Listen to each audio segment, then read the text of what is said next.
everybody. It's Monday and it's Let's Do Lunch. Every Monday we cover the business of streaming. We have a great panel, which I'll introduce shortly. Today, folks, is our 63rd episode of Let's Do Lunch. Hard to believe we've done so many, and we really appreciate having you guys all out for the show. As you know, we divide our week up. Mondays are the business of streaming. Tuesday, we cover the future of entertainment. Wednesdays are about the business of games. Thursdays are our rights tech roundtable. And Fridays, we cover the business of music. Please introduce yourselves in the chat. And when you do so, you should change the drop down so that it is set to all panelists and attendees so everybody can see your introductions. Also, if you have questions for the panel, please put them in the Q&A. You'll see that also on the bottom nav. So Q&A for your questions and any comments or thoughts or introductions in the chat. All right, without further ado, let me welcome Colin Dixon from nScreenMedia, who is our fantastic host for the business of streaming. Who do we have on the show today, Colin? Oh, we have a great session today, Ned.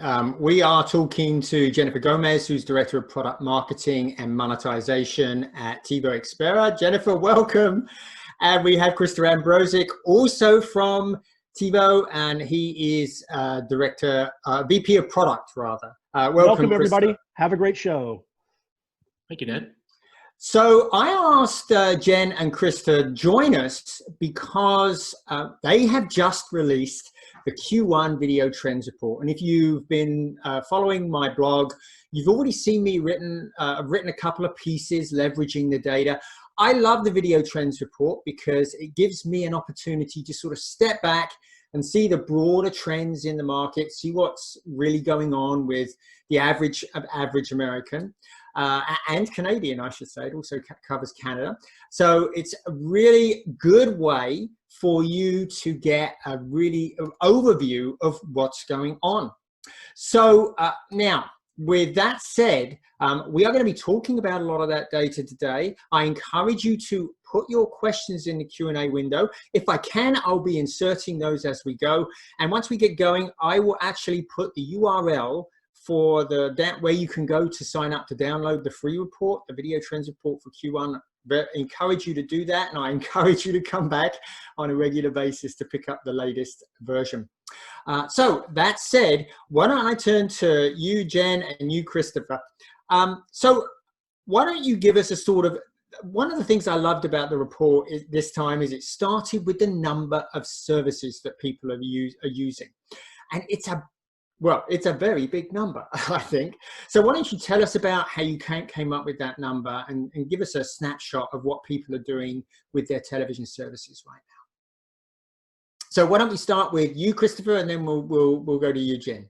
Yeah, I can give a little bit of the history. Yeah, sure. Come to this point, and then I'll hand it off to Jenny. So it's interesting, Colin. We've been doing this now for, I think it goes back about 7 years, if I remember correctly, the number of times we've done this type of report. And the whole idea here was, like you said, to take a step back, to try and understand what our customers' customers were saying, how they perceive the quality of the services that have been provided to them. And I think over those 7 years, we've seen a number of trends.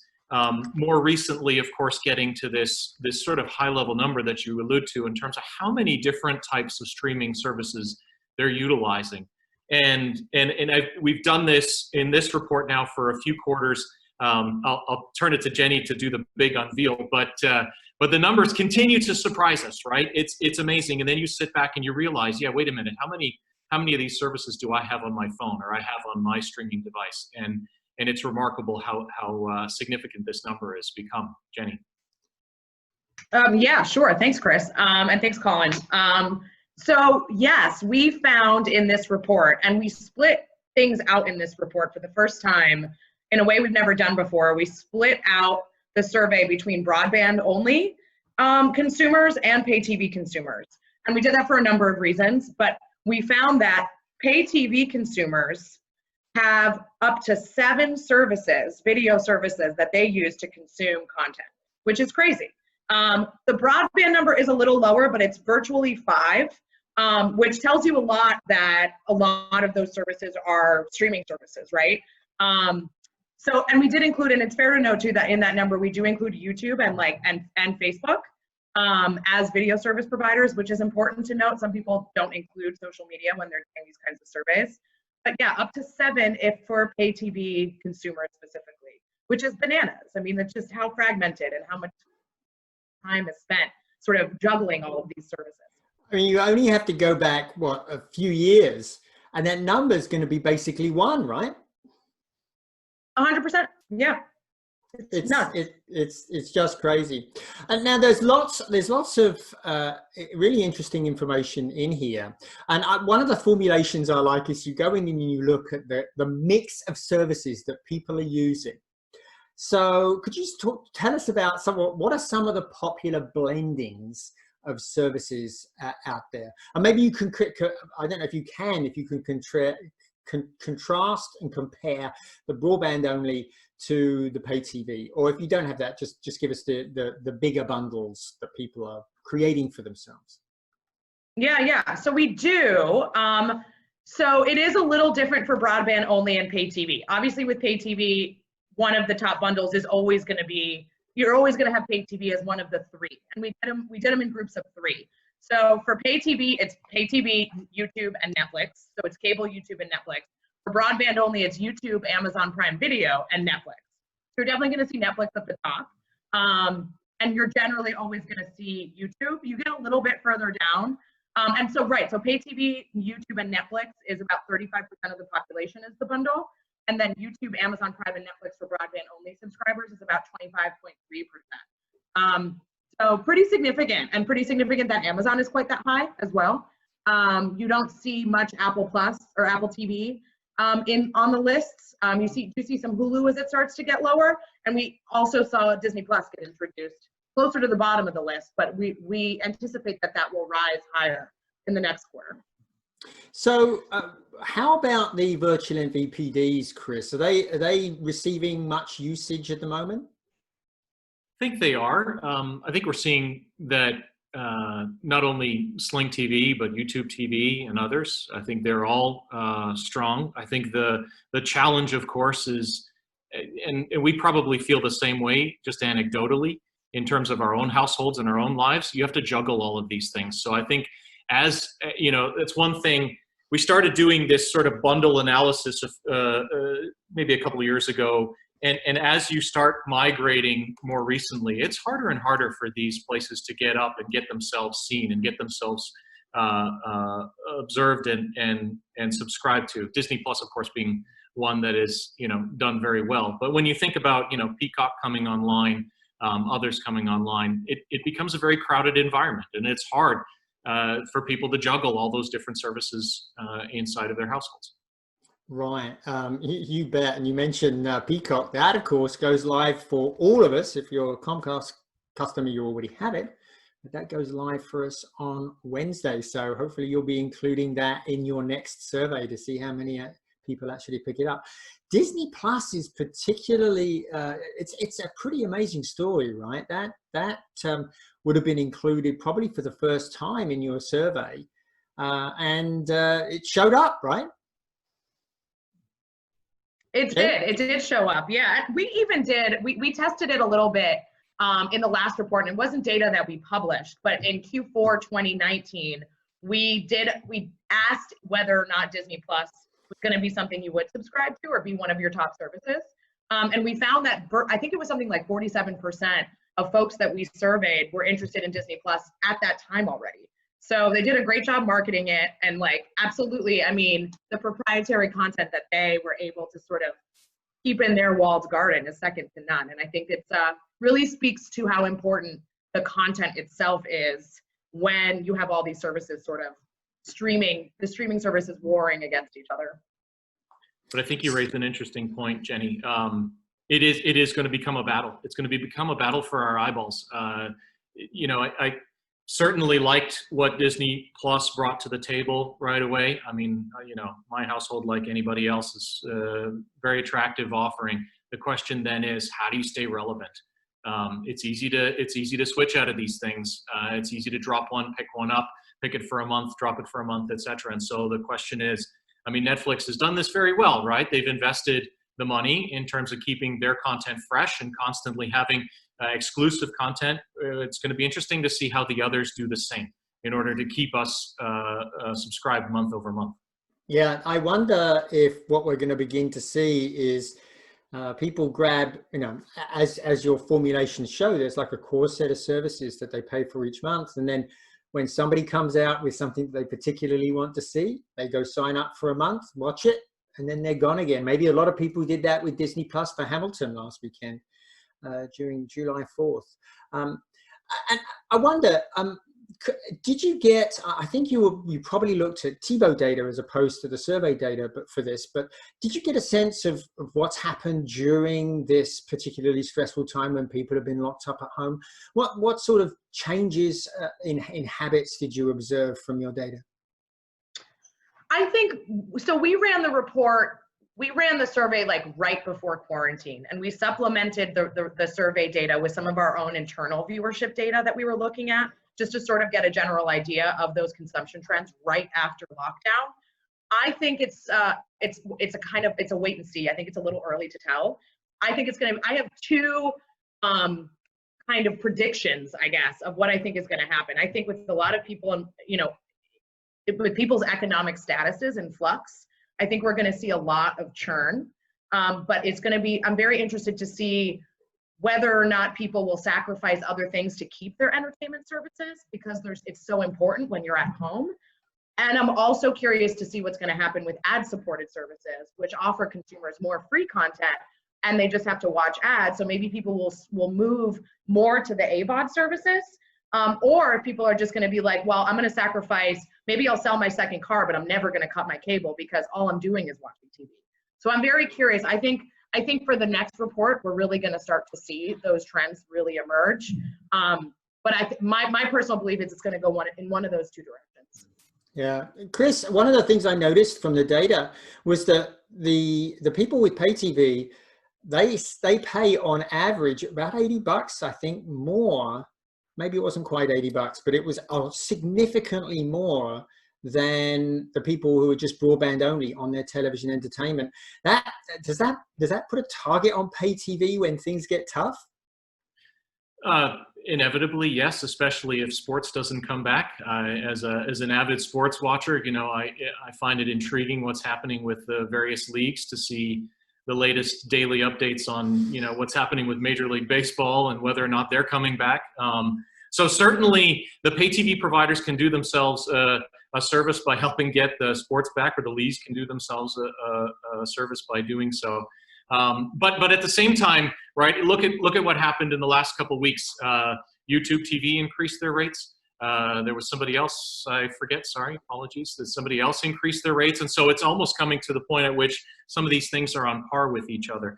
I think certainly what we're seeing is that people have to pay for content, and those dollars are starting to narrow or cross to a point where maybe people do keep their subscription because they take advantage of that bundled offering. You bet, you bet. And boy, YouTube did increase its rates, 30%, $15 a month. Yeah, so I know that was one of the ones I was paying for, and I will not be paying for it at the end of this month. So that's certainly a casualty in my home. But I want to go back to something that you raised, Jenny, just a few minutes ago about the AVOD. Let's talk about AVOD. Let's talk about some of these free ad-supported streaming television providers like Pluto TV. Give us a sense for how AVOD showed up in the survey and how it's doing. Absolutely. So AVOD, we saw a huge increase in, I'm being told my internet connection is unstable, so let me know if you can't hear me for whatever reason. You're still with us right now. We saw a huge, okay, great. we saw satisfaction with AVOD go up, specifically for broadband subscribers. Let me see if I can find the number here so I'm not misquoting it, but it was significant. So 46% of consumers were very satisfied with their AVOD services, and this was all consumers, so we didn't split this with broadband and pay TV. So 46% were very satisfied in 2020 versus 35% at the end of 2019. So a pretty steady increase. you know, from Q4 of last year to Q1 of this year. And so I think that's the number that we're really, really keeping an eye on, especially given, I think, Peacock coming out. I'm curious to see if HBO Max is going to offer some sort of different tiered subscription services. I think that's going to be the hot one for the rest of the year. Yeah, they say they're they're working on a free ad-supported, or at least a lower priced ad-supported version. Of course, Peacock has the free tier, which it's going to have.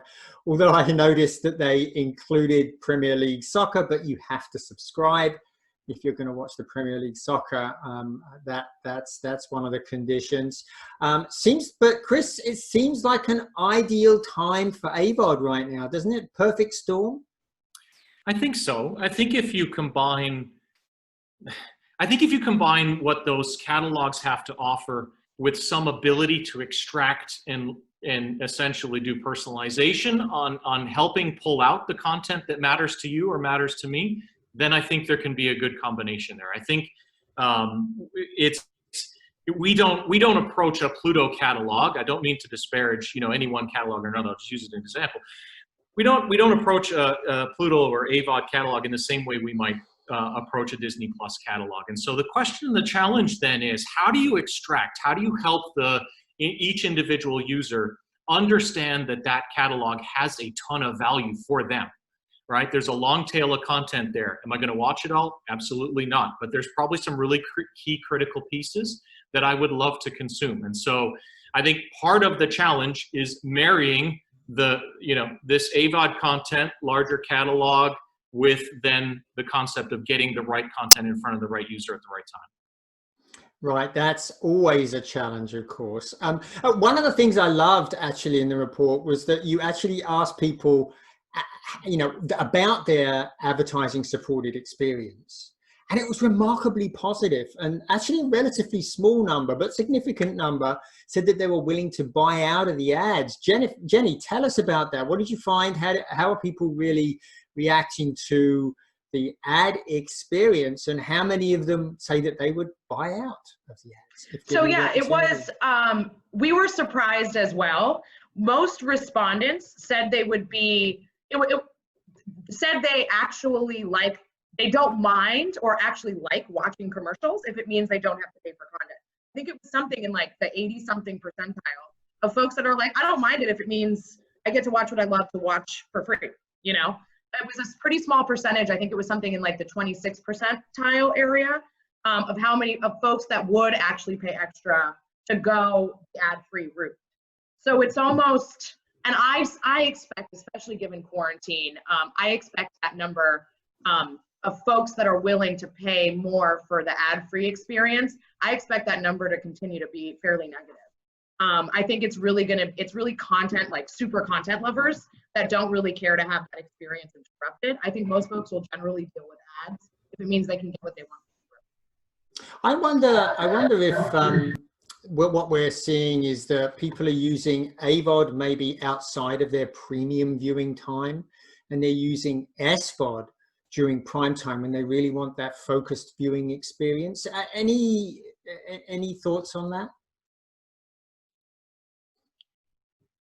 Jenny, you're muted. Jenny, you're muted. Yeah, sorry. We did see some really interesting numbers when we looked at our own TiVo viewing population after quarantine, and we saw that weekend viewing, we saw the rise in viewership go up so sharply that weeknight viewing became weekend viewing, and weekend viewing was as high as holiday viewing. And it does give you an example of viewership trends, but even with kids and having kids at home, and there's probably a lot of parents that are turning. No. We'll let you settle down your internet connection. Had you frozen, Jenny? So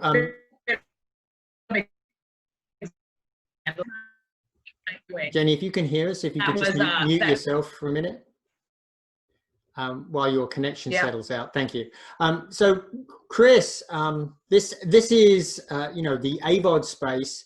It seems that they're doing some very creative things with the channels, like they're building channels around shows, and you know, the really strong, using strong brands to help drive viewership of that. You actually did some research into what type of content people were watching, and actually compared the broadband audience with the pay TV audience. And one of the things that jumped out right out at me in that information is the difference in the news viewers. So I don't know, was that a surprise to you that there was such a big difference between the viewing of news category between broadband and pay TV audience? Yeah, I'm maybe Jenny's more familiar with these particular data than I am, but I would say I don't know how much of this is overlaid with, of course, our current sort of climate and conditions. The news consumption, I think, in general has gone up. If I remember some of the data that we had looked at internally over the last few months, it may be that what we're seeing there is a combination of effects. I don't know, Jenny, if you want to add. Yeah, I think what we did a study too on local content, and we cited that most people use local content to watch news. And for Colin, you're right. For broadband subscribers, consumers for broadband only, it was 62.1. That said that local content and news was vital to their consumption patterns. Where pay TV was 85.2. It was almost 20% higher for pay TV providers, which tells you a lot about you know, what people that have cable prioritize, right? And it also tells you a lot about what that audience wants to watch. And it's important for pay TV providers to really know that. Broadband only subscribers, it's likely they're getting their news from other channels and not from TV, but they might read it online or something. We can make those assumptions, which is really interesting. Yeah, I think that could be true. I just want to remind you, if you have questions, type your questions in. I actually, what I'll try and do, if they're relevant to what we're talking about at the moment, I'll try and insert your questions as we go. So please type your questions in the Q&A window from Zoom. Now, I want to move on to a topic that is near and dear to my heart, as both Jen and Christopher know, and that is discovery and search and how people find things. And that was that's always a focus that you do take in the report, which I love. We get a great update on how people are finding things. And you did a particularly interesting study here, I thought, where you looked at how people said that they found things. And word of mouth was very important, as were promos, right? Yeah, so the top two, when we ask people how they discover content organically, the top two are usually always promotions for shows on channel or off channel, or word of mouth. But for the first time ever, promotions actually beat word of mouth in this survey, which is mind-boggling. And I found absolutely fascinating. And it depends. There's a lot of the streaming providers don't do a lot of. Netflix got much better at upping their promo game when you're watching, when you turn on your experience with Netflix. Pay TV providers, networks and broadcasters have always been great about spending a big piece of their marketing budget buying ads, right? So that it's going to be interesting to me to see what the SVOD and AVOD providers do if they're not necessarily promoting on linear. Where are you going to promote? So I imagine you're going to see a lot more commercials for streaming content on Hulu, for instance. Anywhere where you can buy a CTV ad buy, I think you're going to start to see a lot of those promos. Yeah, and one of the things I've noticed on Amazon is that they've started actually promoting their latest shows right before when you settle down to watch a show. They're going to run a promo before.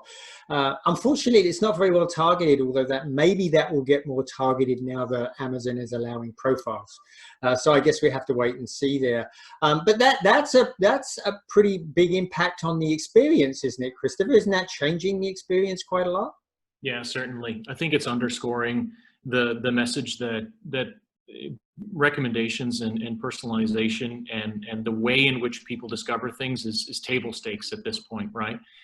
You've got to be able to, and I think if you look at some of the data that we have, you've got to hit all those different ways in which people are discovering content. Sometimes it is through promotion, sometimes it's word of mouth, sometimes it's through search, sometimes it's through recommendations, etc. And so as long as you have a variety of different ways that matches what people are doing at different, different times of the day, different devices, different days of the week, etc.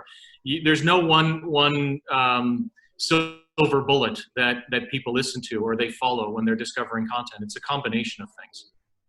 Right, and one of the things that you looked at was you looked at text search and you looked at voice search. So let's start with text search.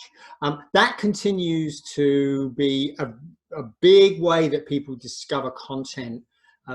And I wonder if you have a sense, maybe we can look at the data there and see how many people are using it. But also I'm very interested in how they're using it, because search appears in the apps, it also appears in the platforms, some of it's cross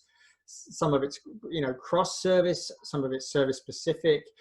Give us a sense for how many people are using search and how they're using it. Yeah. So we saw some pretty significant increases over the last few months in terms of just search in general. Just taking a look at some of our platforms, about a third increase, if you will, in how many people are looking for content through search as opposed to browsing around on different carousels. That is an indication that people have a pretty good intent of what they're looking for, right? They're not going to browse. They're just going to say, hey, I want this. And we're seeing that tick up, whether it's in pay TV environments or in streaming environments. People are utilizing search. They're finding that the search results are more accurate, so they're learning to then trust them. I think if we're seeing significant, almost to the point where I'm just looking at some numbers here, people who believe that text search results are accurate are up in the 85 to 90+% range. I mean, it's do or die, and yet I think there are still some platforms that have to kind of improve their search experience, because they're up against some of the best names in the business when it comes to discovering content. So certainly having a text-based search environment is what people will still default to. They'll use it for, on the pay TV side, they'll use it for channel searches. On the streaming side, they'll use it for particular types of shows or assets or titles, if you will, or in some cases, depending on the platform, just to launch different apps, to be able to go into Disney Plus, to be able to go into Netflix, to be able to go into Amazon. But certainly, if you don't have a quality search environment, then your customers are suffering. Jenny, was there any difference between the broadband only and the pay TV group in the use of search and their trust in the results? 100%, yeah. So on pay TV, 56% of respondents said they use text search regularly. For streaming services, the broadband only subscribers, it was 63.4. So I mean, not like a much higher, but we have found, and we've seen a lot of growth in that arena. We saw explosive growth for broadband only over like report over report, which was interesting. I think with streaming services, folks are a little bit more accustomed to using text search. I think on pay TV, what we've seen is a slow increase because folks who have cable are generally used to sort of using the grid guide as well. But now they're using text search more and more as well on pay TV. So now what you're starting to see is the two start to equalize. Right. Which I find really fascinating. And I believe that it's probably because folks that have pay TV and streaming services are used to using it on their streaming services and are now adopting it on their like set-top boxes. Yeah. So they're influencing one another. Yeah, definitely. Chris, one of the interesting things here is, one of the limiting factors here is quality metadata, right? The way I think about search, and I hopefully a lot of the SVOD providers and service providers think about it this way, it almost turns every piece of content in your catalog into an advertisement for your service, right? Particularly in that cross-platform search arena, because being discovered is so hard. If somebody searches for a title that's in your catalog and they find it in your catalog, it's a great advertisement for your service. But you gotta have great metadata, haven't you, to do that? Talk to us about that. Yeah, absolutely. So when you look at the way in which people will type out something, if they're using a remote or even a keyboard on a mobile device, the way they'll do text search is very different than the way they do voice search. As soon as they start using their voice, they start using a broader range of words, a broader range to describe things, right? They won't just say a show. I mean, yes, of course, they'll say, I want to find this show, or they want to find this movie. But they'll allude to things, whether it's through some understanding that they have of genres, which of course has to map to the way the metadata understands the genres, or some description of the asset that, of course, they don't remember the title, but they allude to it. They say, okay, I remember that show that had this and this and this. All of that has to be in the metadata. And as voice has become much more usable and useful, again, to the just the previous point, that we have other types of devices teaching people who are searching for video how to be much more expressive in the way they use their voice. They talk to Google Assistant, they talk to Alexa, they have learned to be more expressive. Well, they're starting to be more expressive in video search as well, and that puts a lot of pressure on the metadata. If you don't have the depth of genre that the user is utilizing, people don't just say, I want to find crime dramas, right? People don't say that. They use more expressive language. If you don't have that, and to your point, Colin, about the sort of cross-catalog discovery, if you don't have the right metadata to associate Game of Thrones on HBO with Outlander on, and I don't, forgive me. Showtime. Thank you. You saved me. So it's Stars. Okay, perfect. Well, you knew better than me, so I'll take it. If you don't have the right metadata to make that connection, then you're going to lose people, right? Because people are going to come off of Game of Thrones. We all saw this with HBO. They had a real challenge with that.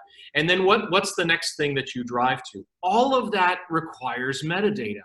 And then if I add on, if I can sort of expand your question, if you don't mind, and add on to the concept of all these catalogs driving all new content, we don't just have, you know, a handful of new shows in the fall anymore, or maybe a handful of shows in the fall and a handful of shows in the summer. We got shows coming in all the time. All these catalogs are adding shows. If you don't have the right metadata, then the way in which the algorithms work to surface those shows is not going to work either. You're not going to be able to pick up on the right set of subgenres that my household likes or your profile likes. So it works very much hand in hand between the metadata, the content that needs to be discovered, and the algorithms that are going to help do the discovery. So you mentioned, of course, that the metadata is so important with voice search. So Jenny, how is voice search doing? How many people are using it? Who's using it? What are they using it for? Give us an update there. Yeah, sure. Voice search has been one of the most fascinating pieces of the report because it has been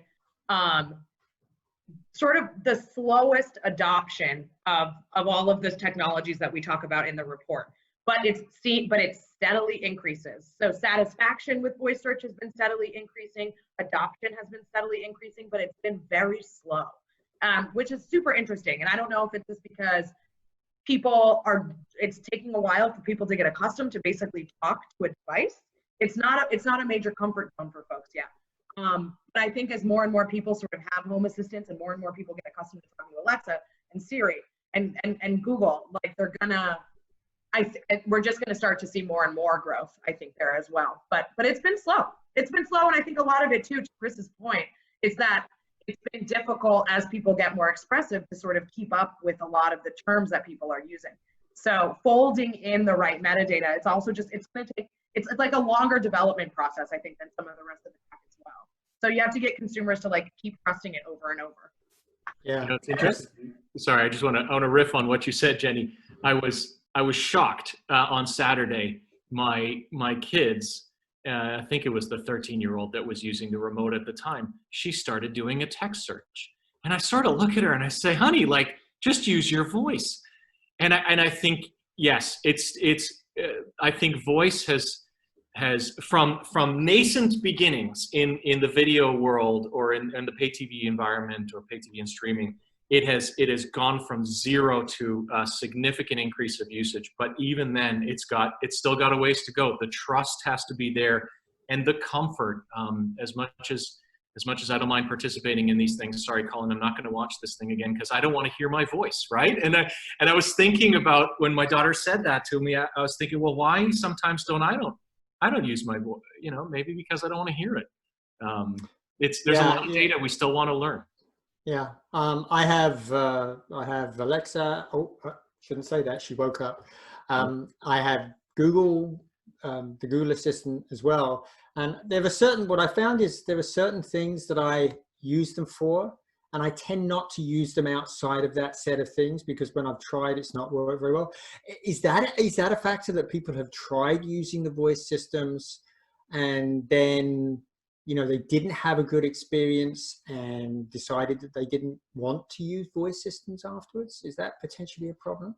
I certainly think that there's potential for that. I think there's probably data that we don't have that we need to collect to try and correlate to this topic to try and understand better. But yeah, I think there are, what we've seen in some of the data, not data included in this particular survey, but just some other data that we have through some of our own implementations, is there are absolutely avid voice users. And so there's somebody like you in a house, you know, down the street, but they use it for video and you use it for maybe music and, you know, somebody. So certainly it has made inroads into certain very passionate houses. And now the question is, how do you get it into others? Very good. Very good. So I have one more question, and then we're going to put up a poll, and we're going to take the audience questions. The question is really about traditional broadcasters and their apps online, and how are they doing? I mean, we mentioned Peacock for NBCU, that's launching, so that's their approach. CBS All Access is really focused down there. But how are the others doing? How are ABC and NBC doing? So actually, we saw in the report this time around that there was an increase in usage virtually across. I have to pull up the data, so I don't have the exact numbers, but we saw an increase in usage that was bigger than any increase in usage that we've seen for the network and broadcast apps specifically. So again, it's one of those things where I think the one thing is influencing the other. I think folks that have maybe cut the cord or are starting to shave the cord a little bit are starting to rely on those network apps a little bit more to get the shows that they're accustomed to watching on linear. That's not just, but there's going to still be a lot of flux there because a lot of these network apps might get folded into larger streaming services like Peacock, or, you know, HBO and all the Turner content. So it's going to be a little bit disruptive, I think, for the consumer, because I think they're just now sort of getting started, like have just started to really adopt some of those network and broadcast apps. And now it's like now they have to go to like another streaming service now to find the shows they like. So there's going to be a little bit more disruption and discomfort, I think, for the consumer before things really kind of start to like even out a little bit. Yeah, I think I agree. With all of these services, I think it's going to be difficult managing them, I think, for quite a while. Anyway, Laura, can we put the poll up, and we're going to go to the audience Q&A. So while you're answering the poll questions, please do answer the poll questions. We'll review the answers at the end. So this is actually a very interesting question, and maybe you don't have specific data, but it's interesting for us to think about. Steve LeBlanc was asking, he says he realizes that the 1Q data you reported on, but any handle yet on the adoption or consumption from your data on Quibi, HBO Max, or Comcast subscribers to Peacock? Any thoughts on Apple TV Plus? And he asks, will acquiring a portfolio help? So why don't we take any of those? It's probably a little bit early for Peacock, but was there any movement with HBO Max? I think that might have, no, actually that was after Q1 as well. Anyway, any user data that you've seen? What are your thoughts? Yeah, so we have HBO. HBO Go has always obviously been part of our data, and that has been firmly close to the top with the rest of the sort of network and broadcast apps and like sort of and subscription stuff, paid TV. So I think HBO will continue to have a stronghold. I'm very curious to see if we'll actually see a dip first, because it's another thing to pay for. So we're going to keep a very close eye on HBO because of that, but it has always been quite close to the top. Also, we did not do anything with Peacock yet, but for the next report, we certainly will have data on Peacock, and we are very curious to see, especially broadband only versus pay TV, because of the Comcast connection with Peacock. And then Apple Plus TV is actually a funny one because it's always in the top 10, but it's always low. I don't know if it's because of the price or the experience, or it's because it's a vMVPD. It's connected to your Apple Plus device. I don't know if that, it's never like at the bottom, but it's always at the bottom of the top 10, you know? So again, we'll always keep an eye on it. Acquiring a portfolio is a good question. I mean, again, my prediction on that side is that as folks are going to be continuously confused as to where they're going to get the content that they love, I think it's going to be really about helping them organize the content in this pivotal moment rather than telling them that there's a new place to view their content. So I'm really curious to see what sort of players come out that are going to really help the consumer organize what they love to watch across all of these apps. I was going to add to that, Jenny. I think it's certainly an aggregation challenge. It is an aggregation and discovery challenge, setting aside personalization and algorithms and all the stuff that you guys know I'm super passionate about. Just giving somebody the ability to cut through the noise and find the content is becoming an ever increasing challenge. Yeah. So Joseph Cohen, he had a very specific question, which I think you probably can't answer. So he was asking about, the quarrel between HBO Max and Roku and Fire TV, and the fact that they can't reach agreement, so you can't get HBO Max yet on those platforms. And he was asking specifically if this is an opportunity for TiVo, which I actually think it probably is. It probably is an opportunity for you. But I know you. I won't even ask you to comment on that because I know you can't comment on that. But what I would like to bring up is this sort of general question about how we see the power evolving of these platform providers. It really does seem now that, if you look at it, Fire TV and Roku between them basically own the streaming media platform market. The vast majority of people have one of those platforms. This is an interesting time. Is this, are they going to become gatekeepers and people will have to basically pay their toll to get into people's homes and on their televisions? It's an interesting time, right? Jenny, what do you think? Yeah, I mean, I would be dead curious to find out why, like, HBO and all of these services couldn't get on Roku and Fire TV. Like, was Amazon asking for the data once they sort of got into those proprietary apps, and it was a no-go without the data? Was Roku asking for a revenue share that was too high? I'd be so curious to see what the real linchpins were for these contracts to go south, because that would really tell us sort of what these big platform providers are looking for. Yeah. And I think a lot of it is rev share for ads and data. I think that's going to be the sort of the backbone of a lot of these conversations. Maybe a lot of these failures. But I think eventually what's going to happen is, it's the fight for eyeballs. So it's either going to be that everyone's going to become a walled garden, but consumers are going to hate it because they're going to have to pay for 97 different things just to get what they want to watch, and everyone's going to throw up their hands. Or they're just going to have to eventually play nice in the sandbox, right? Yeah. It's fascinating, and I think it's too soon to tell, but it's going to be a bloodbath. I think it underscores the importance of the OS, right? Call it a platform, call it the OS, whatever it is. And there's only a few players in the market that have the capability, the footprint, the apps, if you will, to win that battle. That is a fascinating. There was an article I was looking for. Sorry, Jenny, where you were speaking. I didn't find it. There was an article recently that came out in the last few days about the battle of the OSs in the TV space, and I think it is absolutely fascinating because along the lines of how these platforms dictate the terms. Again, we're not privy to them, of course, but there can be a lot won and lost there. Yeah. All I can say is I'm very glad I had my Android TV platform because it's available on Android TV, so I can watch. And not yet on my TiVo, but hopefully it will be there soon.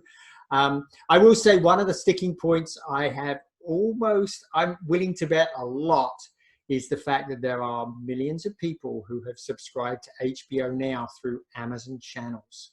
And Amazon doesn't want to lose their cut of that revenue. I have a feeling that looms large. But anyway, let's take the poll down and take a look at the answers there, Laura. Okay, so it looks like most people have about 5 services, which is actually a little bit on the low side. I would have expected you guys to have more. I think I have, I think I have 10 or 12 of those things. So that's a bit of a surprise there. Which type of service do you consider your primary service? Again, I can't believe it. Over half still think of pay TV as their primary TV service. Wow. I would have expected it would have been much higher on the SVOD and the AVOD side, but I guess not. Oh, that's very telling. Nobody selected a virtual MVPD. So that sort of underlines my feeling that the MVPDs are being used quite differently to the way traditional MVPDs are being used. What do you think, guys? Sorry, I was on mute. Well, one, I will say this looks a lot like an industry insider set of poll results. Yeah. Certainly, I do not believe my kids are watching this. Hopefully, they're not. They're very disappointed if so.